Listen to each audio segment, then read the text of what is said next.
I'm Ed Schwenk here with Matt Watson. How you doing, Matt? Good. How you doing? Good. I tell you, this week I was excited because I knew I was going to be able to sit down and talk to you.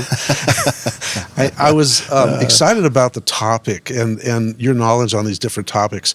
For me, what exactly does Matt Watson do? So I'm the founder of Precious Metals Commodity Management, LLC. I started off getting as a consultant into a lot of risk management and risk mitigation activities with industrial clients. I grew up in the San Francisco Bay Area, right outside the Silicon Valley. So I'm an electronics guy at heart.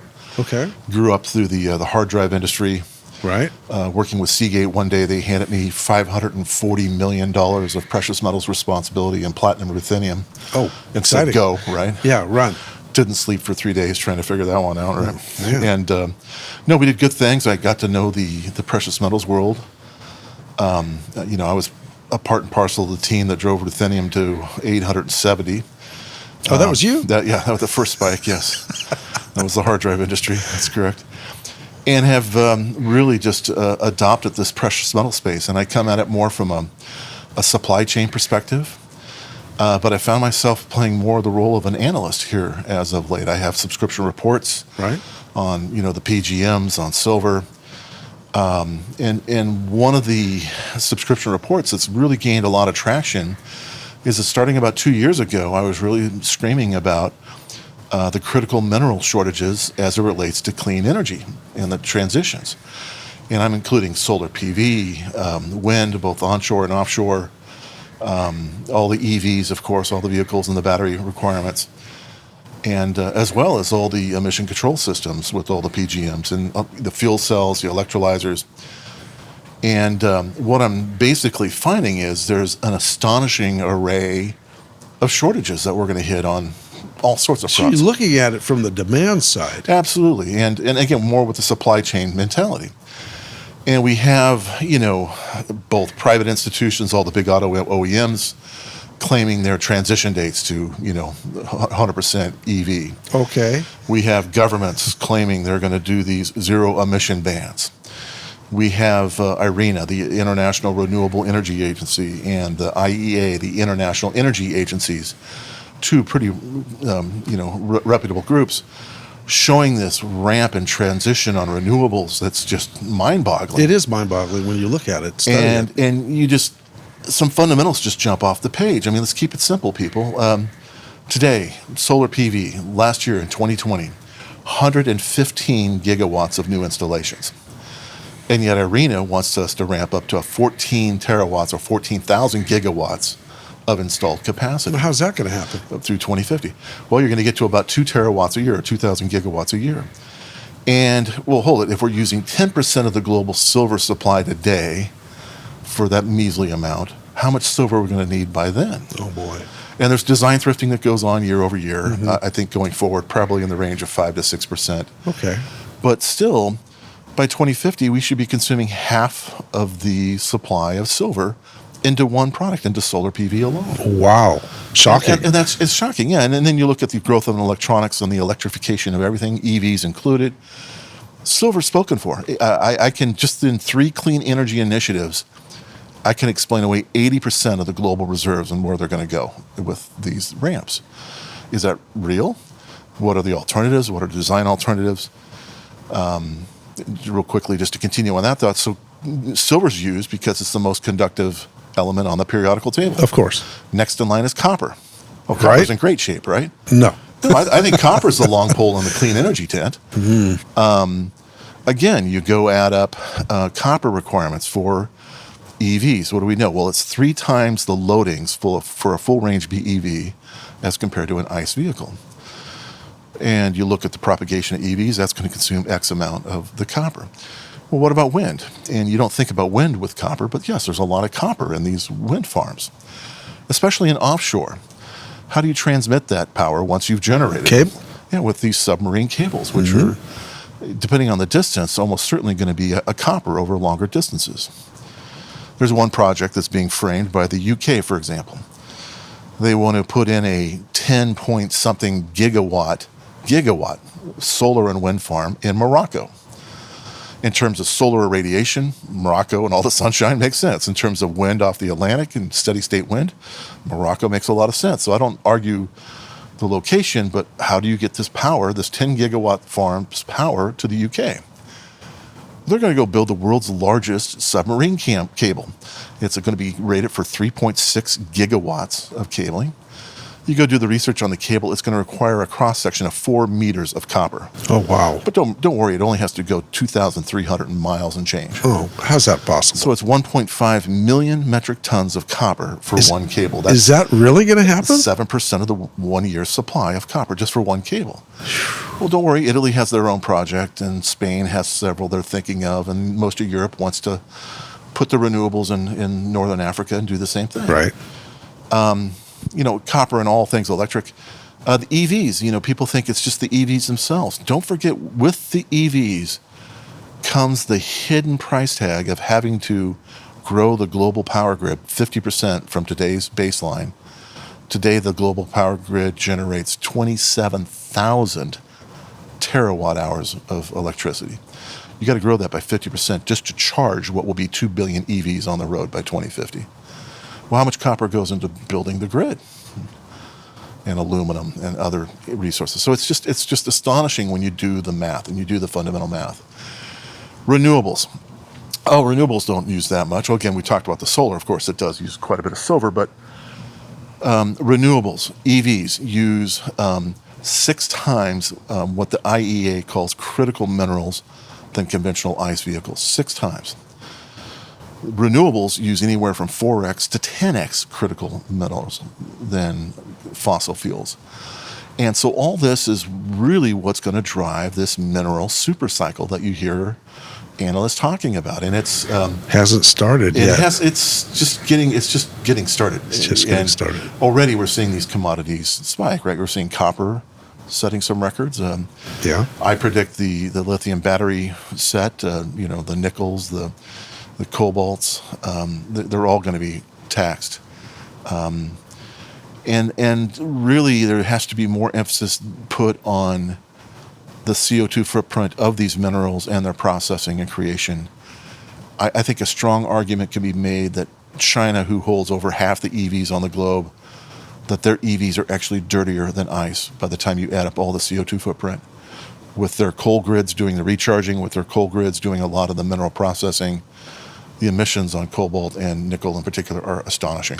Right? Sounds to me like that's a dark secret that people aren't discussing openly. No, and don't get me wrong, I want a cleaner future as much as the next person. I've got 2 million frequent flyer miles. I don't want to live in a China hub, with the air pollution they have, and we have a real challenge in front of us. I think we need to be productive about how we chase that challenge.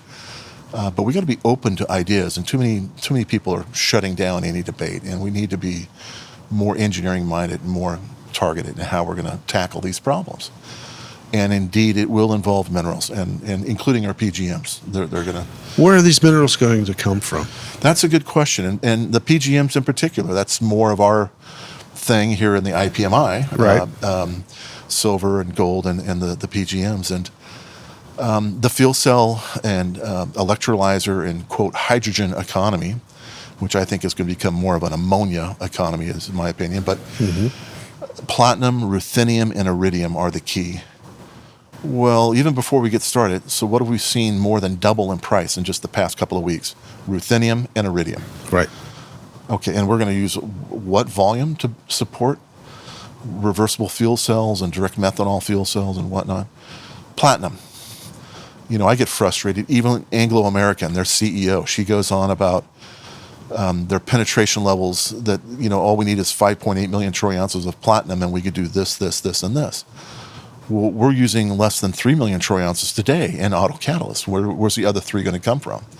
I'd like to think it's there, but there's no expansion in mining on the horizon that's going to support this growth. What are we going to shut off platinum in medical applications? Well, what about recycling?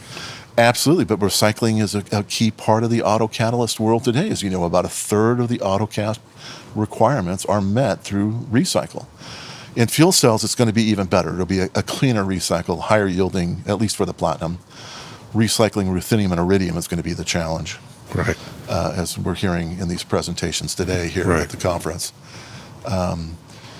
But those are the sorts of challenges that we've got to get in front of and engineer our way through, and look for some alternative metals and different designs that can get us forward. So what are those challenges for recycling the iridium and the ruthenium? Well, is it a capacity we issue? were just sitting here listening for an hour on some of the assaying complexities and just dissolving it, some of the crystalline forms of these ruthenium, osmium, oxides and whatnot. It can really be a complex even to assay, much less to process. And right now, there's very few people who are expert in ruthenium and iridium. There's two name brands that stand out for me. One is Right. Furia Metals in Japan, and, Right. and the other one is, under the Ames Goldsmith umbrella is Colonial Metals. Right. Tanaka can do PGMs and significant volumes in JM, but even those groups, BASF, JM, Tanaka, aren't touching a lot of these iridium and ruthenium low-grade populations of recycle. We're throwing a lot into landfills right now, which is just so frustrating. It doesn't make sense. It doesn't make sense, no. And There's so little of it being mined. yes. And on the ruthenium and iridium, what's challenging there is there's certain deposits in what's known as the UG2 reef. On the eastern and western limb of the South Bushveld Africa. complex in South Africa. Those are the deepest mines in the world, anywhere from a mile to a mile and a half deep. And there's not a lot of investors and not a lot of momentum to go do more of those. Right. Instead, the alternative is cheaper, shallower mines or even open pit mines on the northern limb or in Zimbabwe, Russia, North America, where you're only getting platinum or a palladium and platinum at 1-to-4 type ratio, Right. and maybe trace amounts of ruthenium and rhodium, but negligible, right? And so you're not getting these miners, and the miners are going to be important, and they're important already, even in the electronics world. So, so I'm back to my fundamental claim: this is going to be a century of clean energy and mineral constraints. People don't realize how limited we're going to be. People think we're just going to flip. Well, if we could do BEVs, let's just flip a switch. Let's make all 100 million of them BEVs. Yeah. So people are going to be in a crash course. In 10, 20 years, when people get home at night and they plug their cars in, the grid's going to get overwhelmed. Well, and there's certain parts of the clean energy plan that scare me as a user, and the biggest part is that they're variable renewables, right? That wind and solar are not on all the time. Not at night. And in California and Germany, we've seen a very similar phenomena. We've seen our power grid cost increase at about 6 times the rate of the rest of our surrounding nations and states, right? Right. I'm willing to pay more for clean energy. So I wish we'd just be honest about it up front, and that these things aren't always cheaper, one. But two, to the variable nature of them, and this is what scares me, is IRENA is now advocating for growing us from today, we're about 24% renewables globally. They want to grow us to 74, a little under 75% renewables to get by 2050. So to get there, you got to do all new installations. About 90% of it has to be renewables between now and 2050 to get to that mix. And you're really banking on a large-scale energy storage technology that hasn't been demonstrated on terawatt level scale to date, right? We've generated hydrogen using excess renewables. We could store little amounts. We could then turn that hydrogen back into energy on a very small, megawatt type scale. But we got to do it on, orders of magnitude larger scale, and that hasn't been demonstrated that we can do that yet. And again, doing this simple math, PGMs will certainly play a role in this equation. Big role. And there's just not enough. And so we're banking on a hydrogen technology that has scale limitations due to our platinum group metals. What are we doing? And are we going to keep running this hard down the renewable path, thinking that's going to save us all? We are. And as best I can tell, yeah, we are. We're heading into more troubles, more brownouts. And then the amplify matters, too many in the clean energy community want to disable existing nuclear plants. In California, where there's one in the Santa Barbara area, one remaining. It's about 9% of the California grid, called the Diablo nuclear site. Right. Governor Newsom and his administration are talking about terminating. There's a permitting cycle that comes up at the half-life of that, where they got to renew permits. They're just not going to give them the permits. Your only CO2 footprint with nuclear is in building the plant. We've already blown that wad. It's done. Whatever CO2s are committed with the cement and that makes sense. And the fab. Why not run that plant all the way to the end of life? Oh, we're fearful over nuclear, right? And Fukushima and whatever else. And in Germany, they're doing the same thing. They're terminating nuclear. And the one Western country that has their head on straight is the French. They're 75% nuclear. And when Germany had its winter doldrums here and all these brownouts, who came to save them? It was all those nuclear plants in France that saved them. And so, no, I don't think we have a complete plan yet that's going to get us to where we need to go. I'm not convinced these BEVs are as clean as people are stating. To do these BEVs and these batteries, we've got to get their life to be on par with the 20-year life of an ICE vehicle. We've got to get the emissions from all these refining and smelting steps and the mineral processing to be all on renewables and green energy as best we can. There's a lot we need to do that I just don't think we have a tried and true system that's demonstrated in scale yet that's going to work for us. And I'm very fearful we're just going to really mine the planet. And then the other problem, of course, with mining is nobody wants mining in their backyard. For all this discussion that, we want clean energy, show me the money. The Biden administration officials were quoted last week, and I was just dying reading this. Anybody can dig a hole. I saw that. We don't need to do that here. Yeah. Are you kidding me? It's laughable. Rare earths and being selective. We don't need to control our own destiny with minerals. Meanwhile, China, on the minerals they don't have in country, they're going out and buying what they need. They need cobalt for the batteries. They go buy out the Republic of Congo. That's right. They bought out Vale. They bought out Glencore. They bought out what they need. Right. On the PGMs, they don't necessarily buy the mines, but they're certainly hoarding the PGMs. They are. Right? And so they're very aggressive on their mineral needs, and then they control the processing at a huge percentage right now. I think they have an export ban on PGM, don't they? That's true with all precious metals. Precious metals go into China, very difficult to get them out unless it's in the final form product itself. Right. But even getting scrap amounts out is very complex. It's a one-way door, yes. Wow. So trafficking is... What do you think is going to happen with the internal combustion engine going forward? Well, I don't think the transition away is going to be as crisp as a lot of clean energy advocates think it should be. I think there's a lot of good technology development in the offing. An example is diesel. There's a clean diesel project that's demonstrating at some scale, and it's got about an 80% reductions in emissions. Fantastic. How do they achieve that? It's with a biodiesel product. Okay. So a whole new green approach to fabricating the diesel. Fantastic plan. And I'm really worried about the diesel and the heavy duty.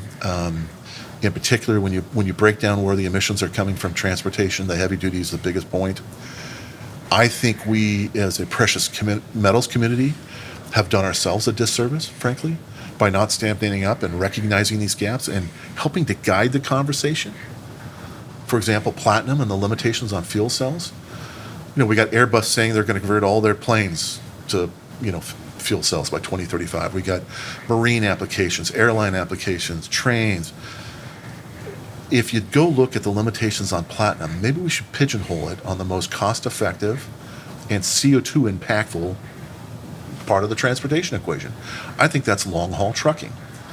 Do the heavy-duty trucking. Focus it all there. Do the fewest number of refueling stations as needed, as opposed to what the globe is doing. We've got some 540 hydrogen refueling stations across the globe. Most all of them are on light-duty residential type of things. Right.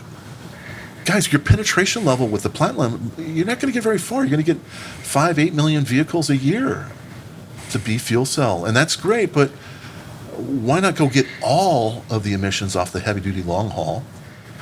Putting batteries in those is ludicrous. If you're Kenworth or Cummins and you're looking at these mandates in California, 25% of the heavy-duty vehicles need to be emissions-free starting in 2025, a couple years away.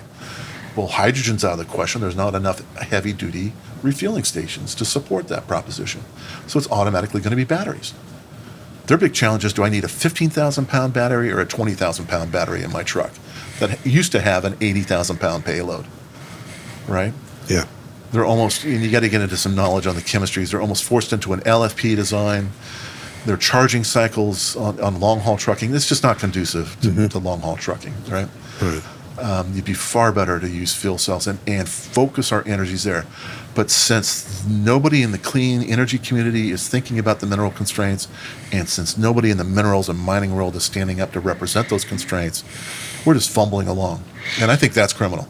I think the Sibanyes and the Anglos and Impala Platinum, you went right where I was going to ask need to stand up and be clear about this. Many of these guys are on the Hydrogen Council. Stand up. Quit being silent. Figure out these constraints. Enough of this. The world is running down a path that we're going to hurt ourselves in the process of trying to help ourselves. And I think that's just a shame. Yeah, you're right. The two sides are not talking together, working together. Yeah. Yeah. And understand these loadings. You know, one of the things they love about hydrogen is we can create it without a CO2 footprint by doing electrolyzers. Right. Not all electrolyzers use PGMs, as you probably know, only the PEM varieties. There are some alkaline that uses a little bit of platinum. Direct methanol will use some platinum and ruthenium. There's solid oxide fuel cells, which are all ceramic, and some rare earths, including scandium, which is another critical mineral. Right. We have to learn how to recycle all those. But my goodness, this whole electrolyzer space needs more thought. So what do you think the IPMI could bring to the table? Well, again, I think just being clear on what our outlooks are, and if we need more mining, and certainly people recognize the need for more mining of copper, why aren't we pressing for more mining on PGMs? I'm okay advocating. By the way, the mineral reserves on PGMs, it's like 150 years worth of mined material in identified reserves. Whereas on copper, we're down to like 30 years. That's right. Right? Silver is getting worse. We're down to like 20 years and declining. And so we're pushing those metals too hard. And, the PGMs, unfortunately, some of the most difficult material to get to in South Africa. Unfortunately, a mile and a half deep, like I said. Low-grade ores. But if we're going to be blowing $3 trillion a year on clean energy initiatives, we need about $1 trillion to go after and get more PGMs. Again, get the priorities straight. And I'm all for advocating tripling or 5x PGM mining. I am. I think, I'm okay with that aspect of the hydrogen. Well, it sounds like the train has left the station on that. But we've got to get a hold of the train. We got to get a hold of the train before we try to put fuel cells on all of them and only get 5% of the way there before we run out of platinum and go, we can't go any further. So who's listening? Who's listening to this, in your opinion? Not many. Not many. Not many. Yeah. So I've had this surprising traction as a consultant and an analyst.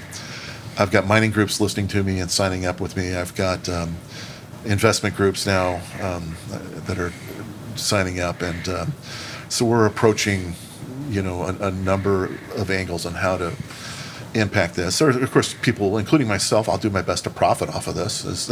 I've done quite well on palladium over the past 5 years. I saw that train coming, that palladium was in structural deficit and nowhere to go but worse, and have done well. And by the way, that frustrates a clean energy advocate more than anything, telling him, you're making money off of their insanity. I'm sure of it. So, but no, it's going to be interesting to watch how this evolves. Some of these zero emission mandates that have come down, I think we're just going to miss the dates. What are they going to do? Not sell any vehicles? Are they going to have big auto OEMs already so wrapped up that they got to do this, that they don't have ICE development, and we just don't sell cars? And I think that there's a little bit more to that does this break, political aspect to it.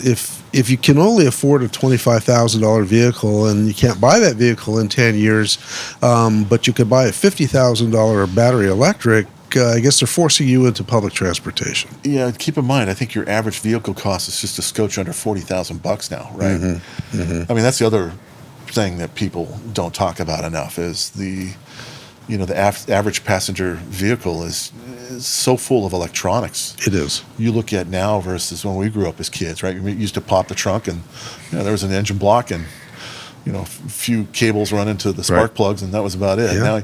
Now you pop the hood. I don't know what the heck's going on anymore. I mean, it's just packed with electronics. It's too complicated. There's more CPUs in there than you can shake a stick at. That's and you right. go into electric, and the amount of electronics, it triples, right? It avalanches so quickly, right?